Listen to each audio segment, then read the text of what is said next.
Alright, magandang araw mga ka-tracker. Welcome back sa ating YouTube channel. Matagal-tagal tayong hindi nakapag-upload ng video. Pero ngayon, may ipapakita ko sa inyong unit na ilalabas na ngayong araw. Ito ang karaniwang binibili dito sa amin. In demand itong unit na to dahil talagang garantisado. Ayan, maganda, maayos, sulit, bilhin na Japan surplus truck.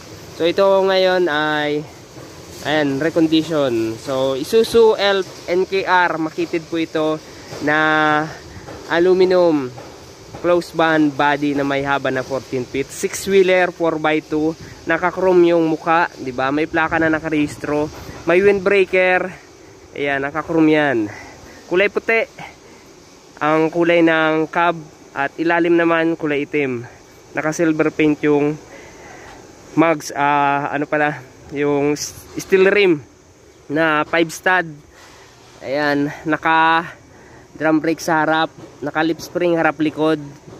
Alright, may sukat na 195 by 85 R16. Okay, so ito yung loob.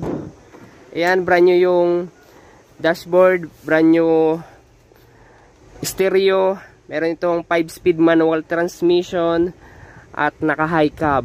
Makikita nyo, high cab. Naka-upholstery yung mga upuan, naka-floor matting. Ayan, yung ating window, naka-power window na rin, 'di ba? Complete electrical lights and accessories. So ayan po yung itsura niya, naka-chrome yung ating side mirror. May emblem. Ayan, maayos yung unit. Windbreaker kailangan sa ating close band. Ayan po. Meron itong gross weight capacity na 4,200, net capacity naman na 2,103 passenger kasama na driver. Walang truck ban at ang makina niya ay 4HF1.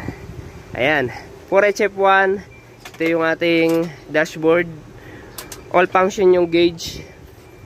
Ayan, sa ating body, ayan po yung itsura ng body. Meron siyang running guard na 2 layer hanggang likod.